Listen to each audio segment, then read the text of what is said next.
اپنی ہدایت اور رہنمائی کے لیے کھولیں۔ خداوند کے کلام میں سے، پرانے عہد نامہ میں سے،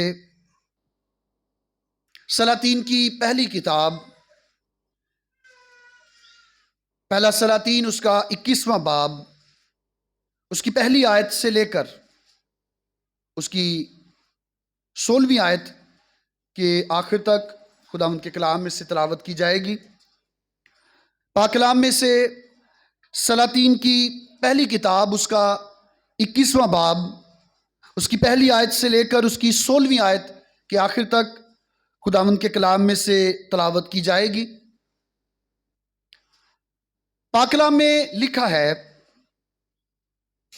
ان باتوں کے بعد ایسا ہوا کہ یزریلی نبوت کے پاس یزریل میں ایک پاکستان تھا جو سامریہ کے بادشاہ اخیب کے محل سے لگا ہوا تھا۔ سو اخیب نے نبوت سے کہا، اپنا پاکستان مجھ کو دے دے تاکہ میں اسے ترکاری کا باغ بناؤں، کیونکہ وہ میرے گھر سے لگا ہوا ہے، اور میں اس کے بدلے تجھ کو اس سے بہتر پاکستان دوں گا، یا اگر تجھے مناسب معلوم ہو تو میں تجھ کو اس کی قیمت نقد دوں گا۔ نبوت نے اخیب سے کہا، خداوند مجھ سے ایسا نہ کرائے کہ میں تجھ کو اپنے باپ دادا کی میراث دوں۔ اور اخیب کو اس بات کے سبب سے جو یزریلی نبوت نے اس سے کہی، اداس اور ناخوش ہو کر اپنے گھر میں آیا، کیونکہ اس نے کہا تھا، میں تجھ کو اپنے باپ دادا کی میراث نہیں دوں گا۔ سو اس نے اپنے بستر پر لیٹ کر اپنا منہ پھیر لیا اور کھانا چھوڑ دیا۔ تب اس کی بیوی ایزبل اس کے پاس آ کر اس سے کہنے لگی، تیرا جی ایسا کیوں اداس ہے کہ تو روٹی نہیں کھاتا؟ اس نے اس سے کہا، اس لیے کہ میں نے یزریلی نبوت سے بات چیت کی اور اس سے کہا، تو اپنا پاکستان قیمت لے کر مجھے دے دے، یا اگر تو چاہے تو میں اس کے بدلے دوسرا پاکستان تجھے دے دوں گا۔ لیکن اس نے جواب دیا، میں تجھ کو اپنا پاکستان نہیں دوں گا۔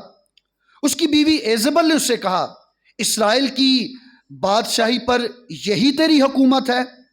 اٹھ، روٹی کھا اور اپنا دل بہلا، یزریلی نبوت کا پاکستان میں تجھ کو دوں گی۔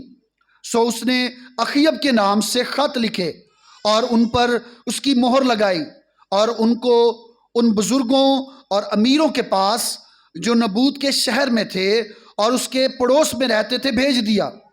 اس نے ان خطوں میں یہ لکھا کہ روزہ کی منادی کرا کے نبوت کو لوگوں میں اونچی جگہ پر بٹھاؤ، اور دو آدمیوں کو جو شریر ہوں اس کے سامنے کر دو کہ وہ اس کے خلاف یہ گواہی دیں کہ تو نے خدا پر اور بادشاہ پر لعنت کی، پھر اسے باہر لے جا کر سنسار کرو تاکہ وہ مر جائے۔ چنانچہ اس کے شہر کے لوگوں یعنی بزرگوں اور امیروں نے جو اس کے شہر میں رہتے تھے، جیسا ایزبل نے ان کو کہلا بھیجا، ویسا ہی ان خطوط کے مضمون کے مطابق جو اس نے ان کو بھیجے تھے کیا۔ انہوں نے روزہ کی منادی کرا کے نبوت کو لوگوں کے بیچ اونچی جگہ پر بٹھایا، اور وہ دونوں آدمی جو شریر تھے آ کر اس کے آگے بیٹھ گئے، اور ان شریروں نے لوگوں کے سامنے یعنی نبوت کے خلاف یہ گواہی دی کہ نبوت نے خدا پر اور بادشاہ پر لعنت کی ہے۔ تب وہ اسے شہر سے باہر نکال لے گئے اور اس کو ایسا سنسار کیا کہ وہ مر گیا۔ پھر انہوں نے ایزبل کو کہلا بھیجا کہ نبوت کو سنسار کر دیا گیا اور وہ مر گیا۔ جب ایزبل نے سنا کہ نبوت سنسار کر دیا گیا اور مر گیا، تو اس نے اخیب سے کہا، اٹھ اور یزریلی نبوت کے پاکستان پر قبضہ کر، جسے اس نے قیمت پر بھی تجھے دینے سے انکار کیا تھا، کیونکہ نبوت جیتا نہیں بلکہ مر گیا ہے۔ جب اخیب نے سنا کہ نبوت مر گیا تو اخیب اٹھا تاکہ یزریلی نبوت کے پاکستان کو جا کر اس پر قبضہ کرے۔ خداوند کے کلام کا پڑھا اور سنا جانا ہم سبوں کے لیے برکت کا باعث ہو، آمین۔ میرے عزیزو، یہ ایک لمبا پیسج ہے، ایک لمبا حوالہ ہے جسے اب ہم نے پڑھا۔ خداوند کے کلام میں جب ہم اس حوالہ کو پڑھتے ہیں تو اس حوالہ میں 3 کردار ہیں جو بڑے اہم ہیں۔ ایک کردار جس کا نام نبوت ہے، جس کا ایک تاکستان ہے۔ تاکستان ہم کہتے ہیں انگوروں کی بیلیں جہاں پر بہت تعداد میں لگائی جاتی ہیں۔ انگوروں کے باغ کو تاکستان کہا جاتا ہے۔ تاکستان تاک سے نکلا ہے۔ تاکستان یعنی انگوروں کی بیلوں کا باغ۔ یہ اس شخص نبوت کا تھا، اور خداوند کے کلام میں لکھا ہے کہ یہ اس کے باپ دادا کی میراث تھا۔ یہ کیا تھا؟ اس کے باپ دادا کی میراث تھا۔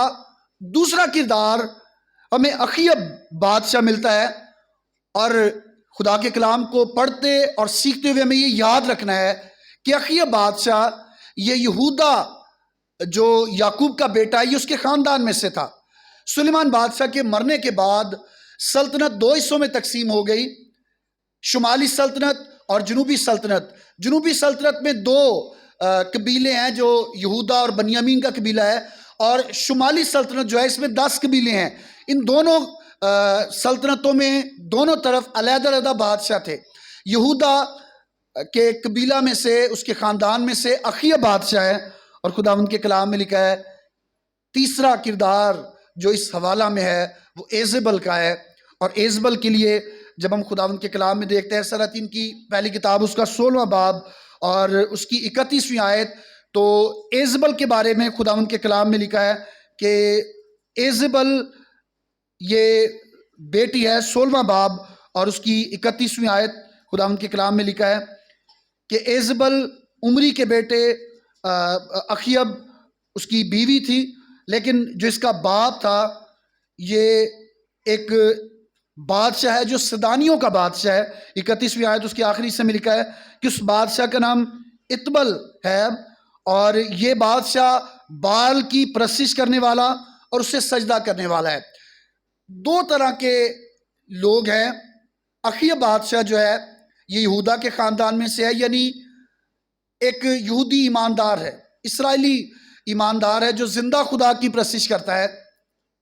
لیکن دوسری طرف اس کی بیوی ایزبل جو ہے یہ اتبل بادشاہ کی بیٹی ہے جو سدانیوں کا بادشاہ ہے اور بال کی پرستش کرنے والا ہے۔ کس کی پرستش کرنے والا ہے؟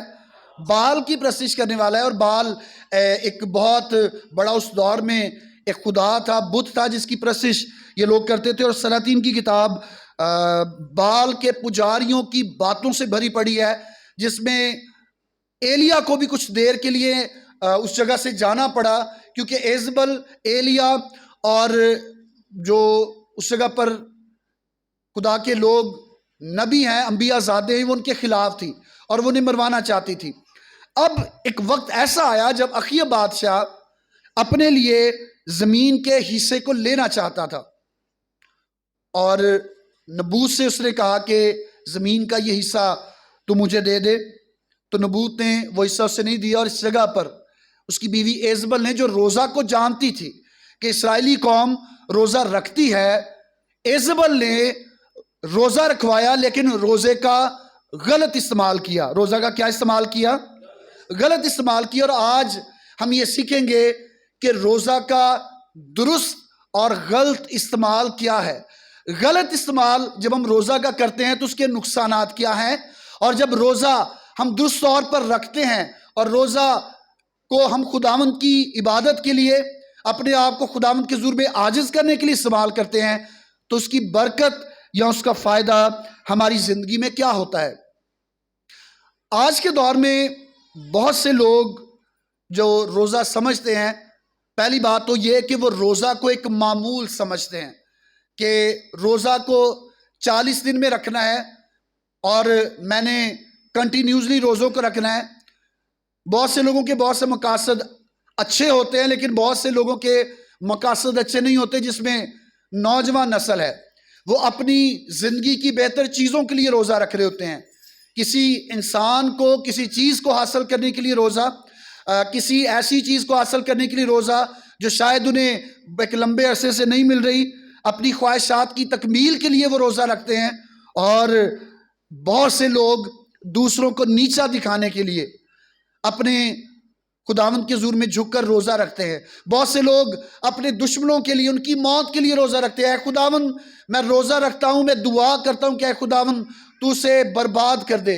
یاد رکھیں، ایسا کوئی بھی روزہ جو کسی کو برباد کرنے کے لیے، اپنی خواہشات کی تکمیل کے لیے، اپنی ذاتی فائدے کے لیے رکھا جاتا ہے، ایسا روزہ کبھی بھی خداوند کا مقبول نظر روزہ نہیں ہو سکتا۔ ایسا روزہ اگر رکھا جاتا ہے تو پھر ہم روزہ کا درست استعمال نہیں بلکہ غلط استعمال کر رہے ہیں۔ اور تلاوت کردہ آیات کے اندر بھی ایزبل نے، جو غیر قوم میں سے تھی، جو بال کے پوجا کرنے والے لوگوں میں سے شامل ہے، جو زندہ خدا کے کلام سے واقف نہیں، اس نے بھی روزہ کا غلط استعمال کیا۔ اور کیوں کیا؟ کیونکہ اس کا شوہر اس بات کے لیے پریشان تھا کہ زمین کا وہ حصہ جو اس کی نظر میں اسے اچھا لگ رہا ہے وہ اسے نہیں مل رہا تھا۔ پہلی آیت 21ویں باب اس کی پہلی آیت میں لکھا ہے کہ یزریلی نبوت کے پاس، یزریل یہ ایک جگہ ہے، اس وجہ سے اسے یزریلی نبوت کہا گیا ہے۔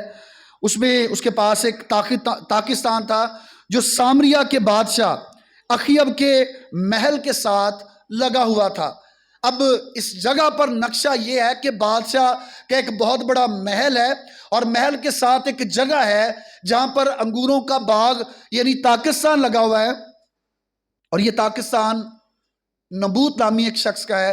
بادشاہ اس کے پاس جاتا ہے، بزنس ڈیل کرتا ہے، اور وہ یہ کہتا ہے کہ یہ جگہ مجھے دے دے، اس کے بدلے تجھے اور جگہ دے دوں گا۔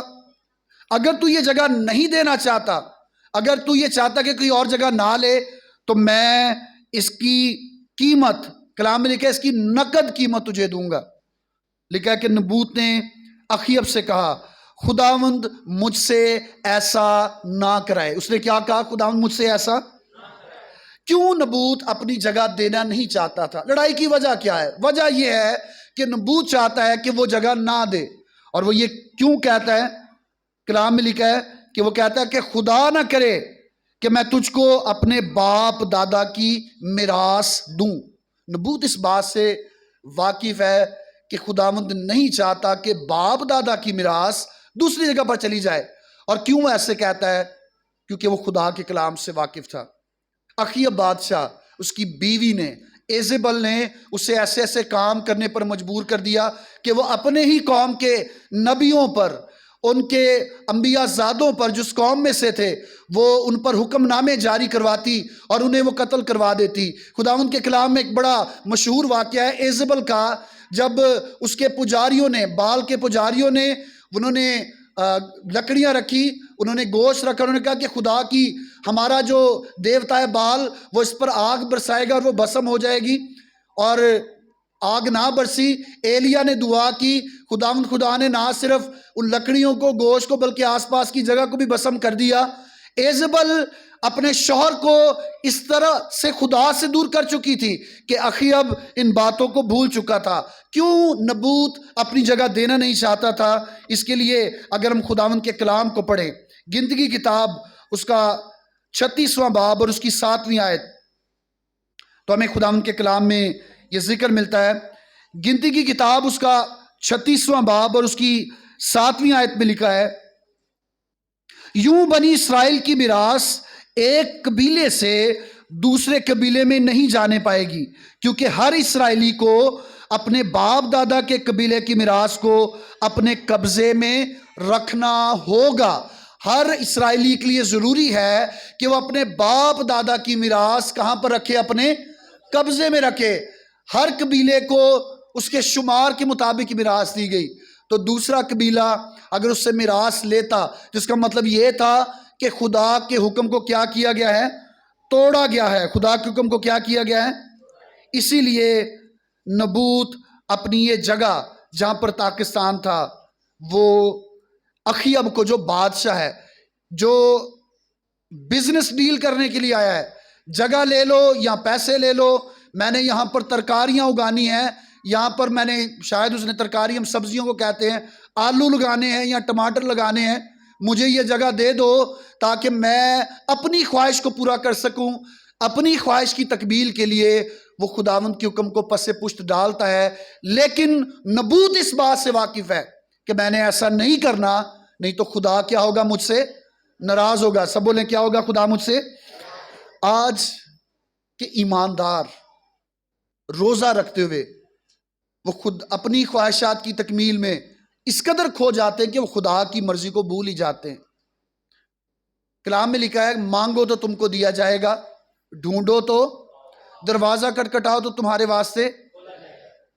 ہم اکثر مانگتے ہیں اور کلام میں لکھا ہے مانگتے ہو اور تمہیں ملتا نہیں، اسی لیے کہ بری نیت سے مانگتے ہو تاکہ اپنی عیش و عشرت میں خرچ کرو، اس وجہ سے تمہیں نہیں ملتا۔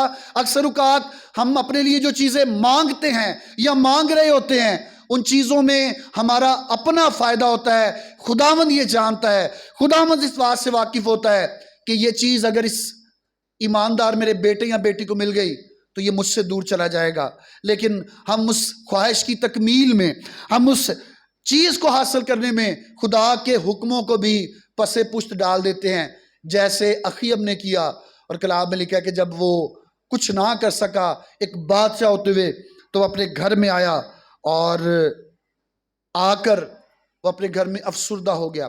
ہمیں بھی اپنی زندگی میں جب ہم روزہ رکھتے ہیں کچھ نہیں ملتا، ہم دعا کرتے ہیں اور ہمیں ہماری دعا کا جواب ہاں میں نہیں ملتا تو ہم ناراض اور خفا ہو جاتے ہیں، بجائے اس کے کہ اگر خدا نے ہمیں کچھ نہیں دیا اور خدا کی مرضی نہیں تو ہم اپنے نجات دہندہ مسیح یسوع کی مانند کہنے والے ہوں کہ اے باپ میری نہیں بلکہ تیری مرضی پوری ہو۔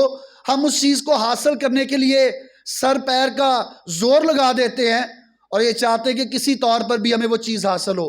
بہت سے لوگ جب دعاؤں سے کچھ نہیں ملتا تو وہ قبروں کی جانب چلے جاتے ہیں، پیروں فقیروں کے پاس چلے جاتے ہیں، خدا کے حکم کو توڑ دیتے ہیں۔ لیکن کلام میں لکھا ہے کہ غیروں کے پیچھے دوڑنے والوں کا غم بڑھ جائے گا۔ غیراں دے نال بندے کول قرار ہیں جیڑے، انہاں دے دکھ صدا ودن کے بتھیرے۔ یہ دکھی ہو کر اخیب بادشاہ اپنے گھر میں آیا ہے، اور جب گھر میں آیا ہے تو آگے اس کی رہنمائی کرنے کے لیے، آگے اس کو سمجھانے کے لیے کوئی ایماندار عورت، ایماندار بیوی موجود نہیں، بلکہ وہ بیوی موجود ہے جو بال کو پوجنے والی، جو بتوں کی پرستش کرنے والی ہے۔ وہ یہ پوچھتی ہے کہ تیرا جی اداس کیوں ہے؟ آج اگر آپ کسی کو مشورہ دیتے ہیں، کسی کو مشورہ دینے سے پہلے خداوند سے دعا ضرور کریں کہ اے خداوند اس بات کے لیے تیری کیا مرضی ہے۔ ہمارا اچھا مشورہ کسی شخص کو خداوند کے قریب لے کر جا سکتا ہے، اور ہمارا برا مشورہ، ہماری بری مشورت اسے خداوند کی حضوری سے دور بھی لے کر جا سکتی ہے۔ یہاں پر میں اپنی بہن اور بیٹیوں سے کہنا چاہوں گا جو خاص طور پر شادی شدہ ہیں کہ اپنے شوہر کو اچھا مشورہ دیں، اپنے شوہر کے اچھے مشوروں میں شامل ہوں۔ اگر وہ کچھ برا کرتا ہے تو اس کے برے کام میں حصے دار نہ بنیں۔ اور اسی طرح اپنے بھائیوں سے جو شادی شدہ ہیں، اگر آپ کی بیوی، آپ کی بہترین مددگار جو خداوند نے آپ کو دی ہے، اگر وہ کچھ برا کرتی ہے تو اس کے ساتھ اس کے مشوروں میں شامل نہ ہوں۔ ہوا کا غلط مشورہ، ہوا کی بری بات جب آدم نے مانی تو ہوا کے ساتھ وہ بھی باغ سے باہر چلا گیا۔ اور آج ہم غور کریں گے کہ اخیب کو اور ایزبل کو اس غلط کام کرنے کی وجہ سے خدا نے کیا سزا دی۔ اب جب اخیب اپنے گھر میں آیا ہے تو انسان جب کچھ حاصل کرنا چاہتا ہے تو وہ باتوں کو چکنی چوپڑی بنا کر پیش کرتا ہے۔ وہ حاصل کرنے کے لیے بات کو آدھی یا بات کو بڑھا کر پیش کرتا ہے۔ اخیب نے بھی ایسا ہی کیا۔ کلام میں لکھا کہ جب اس کی بیوی نے کہا تیرا جی اداس کیوں ہے، تو اس نے کہا کہ یزریلی نبوت کو میں نے پاکستان کے لیے کہا کہ مجھے قیمت لے کر دے دے، میں اس کے بدلے تجھے دوسرا پاکستان دے دوں گا۔ لیکن اس نے جواب دیا کہ میں تجھ کو اپنا پاکستان نہیں دوں گا۔ اس نے کیا کہا اخیب نے کہ نبوت نے کیا کہا کہ میں اپنا پاکستان تجھے، لیکن اس نے یہ بات نہیں بتائی اپنی بیوی کو کہ اس نے یہ بھی ساتھ کہا تھا کہ خداوند مجھ سے ایسا نہ کرائے کہ میں تجھ کو اپنے باپ دادا کی میراث دے دوں۔ اس نے خداوند کا نام بھی لیا نبوت نے، اور اس نے اپنے باپ دادا کا بھی ذکر کیا کہ میں اپنے باپ دادا کی میراث نہیں دے سکتا۔ کیوں نہیں دے سکتا؟ کیونکہ خدا نے منع کیا ہے کہ ایک قبیلے کی میراث دوسرے قبیلے میں، ایک خاندان کی میراث دوسرے خاندان میں نہ جائے، کیونکہ خداوند نے ہر ایک کو ان کے شمار کے مطابق جگہ یا میراث دی ہے۔ آج جب ہم آدھی بات خداوند کے حضور میں رکھتے ہیں تو ہماری بہت ساری زندگی کی چیزیں جو ہیں وہ پوری نہیں ہوتی۔ ہم اکثر دعا کروانے کے لیے آنا چاہتے ہیں کہ میرے لیے دعا کی جائے کہ میری زندگی میں برکت رکی ہے، میرے لیے دعا کی جائے کہ میرے روزگار میں برکت ہو۔ ہم اکثر یہ سوچتے ہیں کہ ہمارا روپیہ پیسہ پتہ نہیں وہ کہاں پر جاتا ہے، لیکن اکثر گھروں میں روپے اور پیسے کو غلط جگہ پر استعمال کیا جاتا ہے، نشے میں اس پیسے کو اڑایا جاتا ہے، غلط کاموں میں، تھانے کچہری میں، کورٹ میں دوسروں کے نقصان کے لیے اس پیسے کو استعمال کیا جاتا ہے، اور پھر آ کر کہا جاتا ہے دعا کی جائے۔ آدھی بات ہمیشہ ہمارے لیے نقصان کا باعث بنتی ہے۔ جب اخیب نے آدھی بات اپنی بیوی کو بتائی تو کلام میں لکھا ہے کہ اس کی بیوی ایزبل نے اس سے کہا کہ اسرائیل کا بادشاہ جس پر تیری حکومت ہے، تو اپنا جی بہلا، اٹھ یہ جگہ میں تجھ کو لے کر دوں گی۔ اور اس نے ایک منصوبہ بنایا، اور وہ یہ تھا کہ لوگ روزہ رکھیں، روزہ رکھ کر جھوٹ بولیں۔ روزہ رکھ کر کیا کریں؟ سب بولیں روزہ رکھ کر کیا کریں؟ اس نے کیا کیا؟ اس نے کہا کہ خط لکھے، کہا کہ روزہ کی منادی کرائی جائے، 2 شریر آدمی ہوں جو یہ گواہی دیں کہ نبوت نے خدا پر اور بادشاہ پر لعنت کی ہے۔ نبوت نے کیا کی ہے؟ خدا پر اور بادشاہ پر۔ روزہ رکھ کر کیوں کہا؟ تاکہ لوگ جانے کہ یہ لوگ روزہ میں ہیں اور روزہ میں جھوٹ نہیں بولا جاتا، روزہ میں جھوٹ، روزہ کا غلط استعمال کیا گیا۔ اور آج بھی بہت سے ایماندار وہ روزہ کا غلط استعمال کر رہے ہیں، وہ روزہ رکھتے ہیں، اور جیسے یسایہ بیان کرتا ہے، یسایہ کی کتاب اس کا 58واں باب، اس میں لکھا ہے کہ وہ کہتے ہیں کہ ہم نے کس لیے روزہ رکھا جبکہ تو سنتا نہیں، ہم نے کیوں اپنی جان کو دکھ دیا جبکہ تو خیال میں نہیں لاتا۔ اور خداوند یہ کہتا ہے کہ تم روزہ کے دن میں اپنی زندگی کے لیے، اپنی خوشی کے طالب ہوتے ہو، اپنی بہتری کے لیے چیزوں کو مانگتے ہو، تم جھگڑا رگڑا کرتے ہو، تم شرارت کے مکے مارتے ہو۔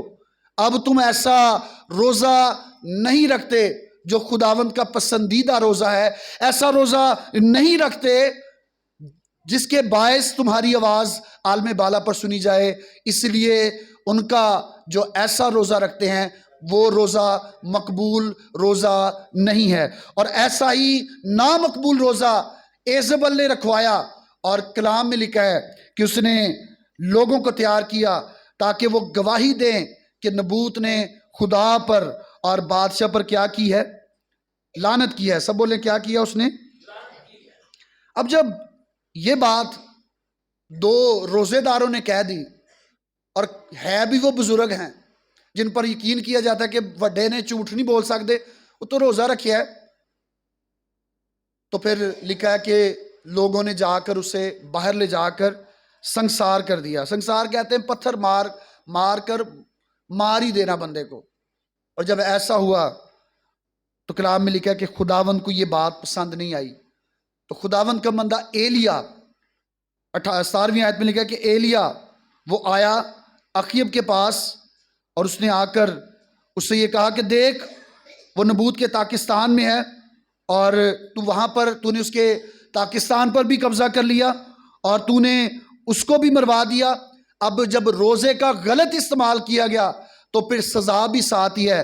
خداوند کے بندہ نے کہا، 19ویں آیت خداوند کے کلام میں لکھا ہے، ایلیا نے کہا خداوند کے بندہ نے، سو تو اس سے یہ کہنا، خداوند یوں فرماتا ہے کہ اسی جگہ جہاں کتوں نے نبوت کا لہو چاٹا، کتے تیرے لہو کو بھی چاٹیں گے۔ اور اخیب نے ایلیا سے کہا، اے میرے دشمن، کیا میں تجھے مل گیا؟ اس نے جواب دیا، تو مجھے مل گیا اس لیے کہ تو نے خداوند کے حضور بدی کرنے کے لیے اپنے آپ کو بیچ ڈالا۔ دیکھ میں تجھ پر بلا نازل کروں گا اور تیری پوری صفائی کر دوں گا، اور اخیب کی نسل کے ہر ایک لڑکے کو، یعنی ہر ایک کو جو اسرائیل میں بند ہے اور اسے جو آزاد ہے چھوٹا ہوا ہے کاٹ ڈالوں گا، اور تیرے لوگ کو تیرے گھر کو نبات کے بیٹے یربام کے گھر اور اخیا کے بیٹے باشا کے گھر کی مانند بنا دوں گا۔ اور 23ویں آیت میں لکھا ہے، خداوند نے ایزبل کے حق میں یہ فرمایا کہ یزریل کی فصیل کے پاس کتے ایزبل کو کھائیں گے، جس نے روزہ رکھوا کر روزے کا غلط استعمال کیا۔ اخیب سے کہا گیا کہ کتے تیرے خون کو جیسے اس بیچارے نبوت کے ساتھ ہوا جو ناحق تھا، تم نے روزہ رکھوا کر روزے کا غلط استعمال کروا کر اسے مارا، تمہارے ساتھ بھی ایسا ہی ہوگا۔ یہ بات ایلیا نے آ کر اس بندہ اخیب سے کہی۔ ایلیا اور اخیب، جب یہ بات ایلیا نے آ کر اخیب سے کہی، اس سے پہلے کئی سالوں تک ایلیا اخیب اور ایزبل سے بھاگتا رہا۔ خداوند کا بندہ تھا، اور کیوں بھاگتا رہا؟ کیونکہ ایزبل ایک خطرناک عورت تھی۔ وہ خدا کے بندوں کو جو سچائی کا کلام سناتے تھے، وہ نبیوں کو قتل کرواتی تھی، کیونکہ نبی بادشاہ پر، اس کی بیوی پر اور ان کے کاموں پر جو وہ غلط کام کر رہے تھے، وہ خداوند کے احکامات انہیں بتاتے تھے۔ اب جب نبوت کو ناحق مروایا گیا تو ایلیا نے آ کر یہی کہا کہ جس جگہ پر نبوت کو تم نے قتل کیا، اسی جگہ پر اخیب کتے تیرا خون چاٹیں گے۔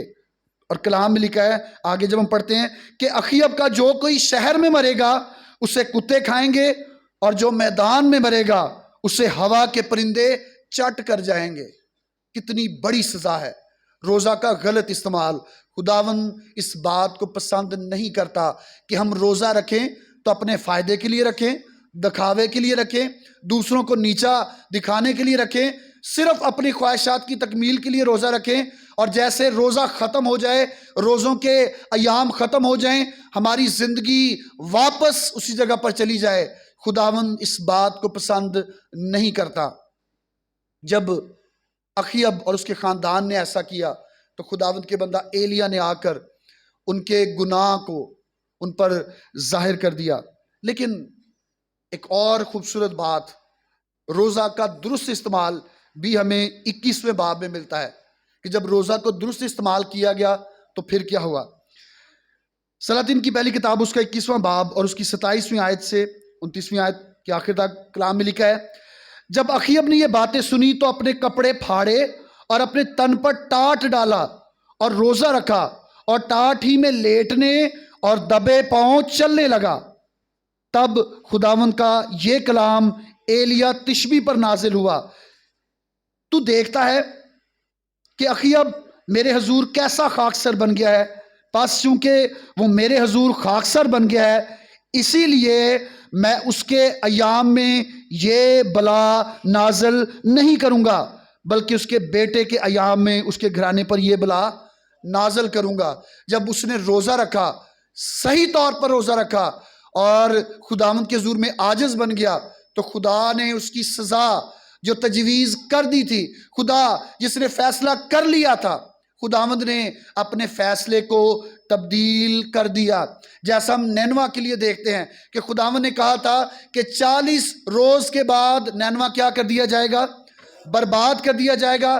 لیکن جب انہوں نے روزہ رکھا، روزہ رکھ کر وہ خداوند کی حضوری میں آئے، تو خداوند نے اس بلا کو، اس عذاب کو جو وہ ان پر نازل کرنے کو تھا، خداوند کے کلام میں لکھا ہے خداوند نے اسے نازل نہ کیا بلکہ باز آیا۔ خداوند کا کلام یہ کہتا ہے کہ اگر ہم اپنے گناہوں کا اقرار کریں، اگر ہم کیا کریں؟ اپنے گناہوں کا اگر ہم اپنے گناہوں کا اقرار کریں تو ہمیں ساری ناراضی سے پاک کرنے میں سچا اور عادل ہے۔ اگر ہم اقرار کر لیں، اگر ہم مان لیں کہ مجھ سے گناہ ہوا، مجھ سے غلطی ہوئی، اے خداوند مجھے معاف کر دے، تو میرے عزیزو یاد رکھیں کہ خداوند ہمیں معاف کر دیتا ہے۔ وہ گناہ، وہ خطائیں جن کی معافی نہیں مانگی جاتی، وہ کبھی بھی معاف نہیں ہوتے۔ خداوند ہمیشہ ہمارا انتظار کرتا ہے۔ ایک جگہ پر روزہ کا غلط استعمال کیا گیا، ناحق خون بہایا گیا، خداوند ناراض ہے، وہ یہ کہتا ہے، حکم دے دیتا ہے کہ اخیب کے ساتھ اور اس کے خاندان کے ساتھ بھی ایسا ہوگا۔ لیکن جب اخیب ٹاٹ اوڑھ کر اپنے آپ کو خداوند کے حضور میں عاجز کر کے دبے پاؤں چلنے لگا، اس کے دل میں ڈر اور خوف آیا، اس نے معافی مانگی تو خداوند نے اسے معاف کر دیا۔ رومیو کے خط میں رومیو کا مصنف یہ بیان کرتا ہے، رومیو کا خط اس کا 11واں باب اور اس کی 33ویں آیت اور 33ویں آیت سے 36ویں آیت میں لکھا ہے، واہ خدا کی دولت اور حکمت اور علم کیا ہی عمیق ہے، اس کے فیصلے کس قدر ادراک سے پرے اور اس کی راہیں کیا ہی بے نشان ہیں۔ خداوند کی عقل کو کس نے جانا، یا کون اس کا صلاح کار ہوا، یا کس نے پہلے اسے کچھ دیا جس کا بدلہ اسے دیا جائے، کیونکہ اسی کی طرف سے اور اسی کے وسیلے سے اور اسی کے لیے سب چیزیں ہیں، اس کی تمجید اب تک ہوتی رہے، آمین۔ کلام میں لکھا ہے کہ خداوند کو کسی نے کچھ نہیں دیا۔ ہمارا روزہ رکھنا، ہمارا ہدیے دینا، ہمارا دعائیں کرنا یہ اچھا ہے، خداوند ہمیں برکت دیتا ہے، لیکن خداوند کے نزدیک یہ کوئی بہت بڑی بات نہیں۔ بہت سے لوگ غیر مسیحی ایماندار وہ بھی ایسی عبادتیں اور ریاضتیں کرتے ہیں، لیکن یاد رکھیں جب ہم خداوند کے احکامات کو خیال نہیں رکھتے، ہم اس کے دیے ہوئے فیصلوں کو جو وہ ہمارے لیے کرتا ہے، روزہ رکھتے ہوئے ہم ان کا خیال نہیں رکھتے، ہم اپنے آپ کو عاجز نہیں کرتے، ہم اپنی خواہشات کی تکمیل کے لیے اس کے حکموں کا استعمال کرتے ہیں، تو اس کا فیصلہ ہمارے لیے ہو جاتا ہے۔ لیکن اگر ہم اس کے حضور میں جھک جائیں تو وہ ہمیں معاف بھی کر سکتا ہے۔ روزہ کا غلط استعمال ہماری زندگی کے اندر تکلیف اور دکھ کو لا سکتا ہے، لیکن جب ہم روزہ کا درست استعمال کرتے ہیں تو پھر میرے عزیزو یاد رکھیں ایسی صورت میں خدا ہمیں بخش بھی دیتا ہے۔ ایزبل کے لیے جب ہم خداوند کے کلام میں دیکھیں تو بائبل مقدس میں لکھا ہے کہ جب اخیب مرا تو خدا نے کہا تھا کہ کتے اس کا خون چاٹیں گے، اس کے بدن کو کھائیں گے، لیکن جب اس نے روزہ رکھا اور اس کی موت ہو گئی تو پھر کیا ہوا؟ سلاطین کی پہلی کتاب اس کا 22واں باب اور اس کی 38ویں آیت کلام میں لکھا ہے، اور اس رات کو سامریا کے تالاب میں دھویا۔ اب بادشاہ جو ہے وہ اپنے رات میں مر گیا، اس کی جنگ ہوئی، بادشاہ رات میں مر گیا، اور کلام میں لکھا ہے کہ اس کے بدن کو انہوں نے وہاں سے اٹھا لیا، اور انہوں نے اس رات کو جہاں پر اس کا خون لگا تو اس رات میں لکھا ہے کہ انہوں نے جا کر اس کو سامریا کے تالاب میں دھویا، کسبیاں یہیں غسل کرتی تھی، اور خداوند کے کلام کے مطابق جو اس نے فرمایا تھا کتوں نے اس کا خون چاٹا۔ اس رات کو جب تالاب پر دھویا گیا، خون تالاب میں آ گیا، کتوں نے اس خون کو چاٹا، لیکن خدا نے اس کی سزا کو کم کر دیا۔ کیوں کم کر دیا؟ کیونکہ وہ خداوند کے حضور میں عاجز اور انکسار بن گیا۔ لیکن جب ہم خداوند کے کلام میں ایزبل اس کی موت کو دیکھتے ہیں تو اس کی موت بالکل ایسے ہی ہوئی، اور جب ہم آگے خداوند کے کلام میں دیکھتے ہیں سلاطین کی دوسری کتاب، تو اس کے اندر ہمیں خداوند کے کلام میں یہ ذکر ملتا ہے۔ سلاطین کی دوسری کتاب اس کا 9واں باب اور اس کی 32ویں آیت اور اس کی 36ویں آیت، یہ دونوں آیات میں آپ کے لیے پڑھوں گا۔ خدا کے کلام میں لکھا ہے، پر اس نے کھڑکی کی طرف منہ اٹھا کر کہا، ایزبل نے کہا، یہ ایزبل کی بات ہو رہی ہے، میری طرف کون ہے کون؟ تب وہ 3 خواجہ سراؤں نے اس کی طرف دیکھا، اس نے کہا اسے نیچے گرا دو، سو انہوں نے اسے یعنی ایزبل کو نیچے گرا دیا، اور اس کے خون کی چھینٹیں دیوار پر اور گھوڑوں پر پڑی، اور اس نے اسے پاؤں تلے روندا، اور جب یہ اندر آیا تو اس نے کھایا پیا، پھر کہنے لگا جاؤ اس لعنتی عورت کو دیکھو اور اسے دفن کرو کیونکہ وہ شہزادی ہے، اور وہ اسے دفن کرنے گئے، پر کھوپڑی اور اس کے پاؤں اور ہتھیلیوں کے سوا اس کا اور کچھ ان کو نہ ملا۔ یہ عورت جس نے روزہ کا غلط استعمال کیا، اس کی موت دیکھیں، کلام میں لکھا ہے کہ اس کی کھوپڑی، اور آگے کلام میں لکھا ہے اس کے پاؤں اور اس کی ہتھیلیاں، ہاتھ پاؤں اور کھوپڑی کے علاوہ باقی کوئی چیز ملی نہیں۔ رتھ گھوڑے اوپر سے گزرے اور سب کچھ اس کا زمین کے ساتھ مل گیا۔ یہ وہ عورت ہے جس نے ناحق ایک شخص کا خون بہانے کے لیے روزہ کا غلط استعمال کیا۔ اور آگے 36ویں آیت کے آخری حصے میں لکھا ہے، بندہ ایلیا تشبی کی معرفت فرمایا تھا کہ یزریل کے علاقہ میں کتے ایزبل کا گوشت کھائیں گے، اور کلام میں لکھا ہے اور ایزبل کی لاش یزریل کے علاقہ میں کھیت کی کھاد کی طرح پڑی رہی، یہاں تک کہ کوئی نہ کہے گا کہ یہ ایزبل ہے۔ اس کی لاش اس طرح ہو گئی، اس کے جسم کے ٹکڑے اتنے ہو گئے کہ کسی نے پہچانا ہی نہیں کہ یہ ایزبل ہے یا کون ہے۔ آج میں آپ ایماندار زندگیوں سے کہنا چاہوں گا کہ روزہ کو اپنی خواہشات کی تکمیل، کسی دوسرے کو نیچا دکھانے کے لیے، یا اپنی زندگی میں کسی چیز کو حاصل کرنے کے لیے جس کے لیے خدا کی مرضی نہیں ہے، کبھی بھی روزہ کا استعمال اس کے لیے نہ کریں۔ ورنہ ہم نے آج یہ دیکھا کہ اخیب اور ایزبل ان کا حال کیا ہوا، اور آگے خدا کے کلام کو پڑھتے جائیں ان کے بچوں کا جو حال ہوا۔ خدا نے کہا تھا میں تیری نسل کو سزا دوں گا، تیرے دور میں اتنی تباہی نہیں ہوگی۔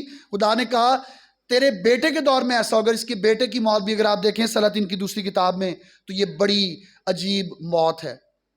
آج میرے عزیزو، خداوند یسوع مسیح ہمیں ہمیشہ کی زندگی دینا چاہتا ہے۔ اکثر اوقات ہم اپنی خواہشات کی تکمیل میں ایسی عبادتوں کو اور ایسی چیزوں کو اختیار کر لیتے ہیں کہ ہم ہمیشہ کی زندگی کو تو پیچھے چھوڑ جاتے ہیں۔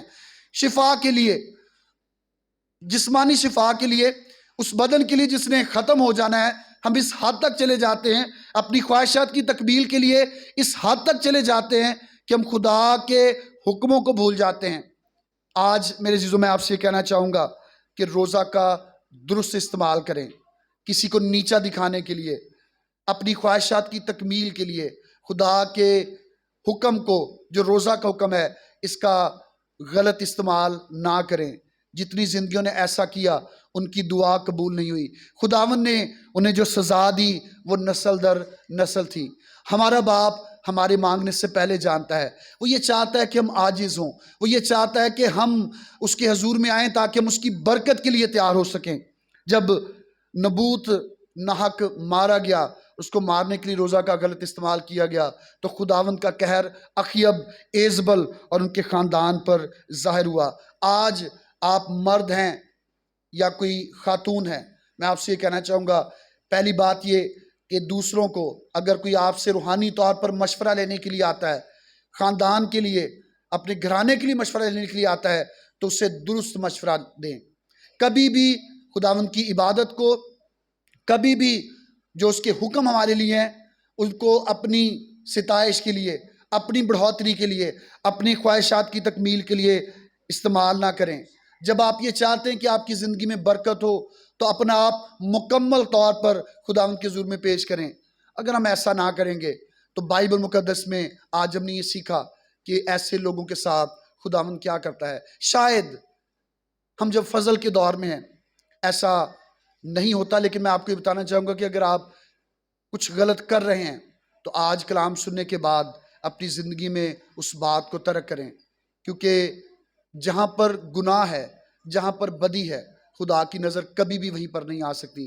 اگر اخیب کے لیے خدا کی مرضی نہیں تھی کہ وہ پاکستان یا وہ جگہ اس کو ملتی تو اسے خاموش ہو جانا چاہیے تھا، خدا ان سے دعا کرنی چاہیے تھی، لیکن اس نے اس چیز کو حاصل کرنے کے لیے، اپنے اختیار کا غلط استعمال کرنے کے لیے اپنی بیوی کے ہاتھ میں اپنے آپ کو دے دیا۔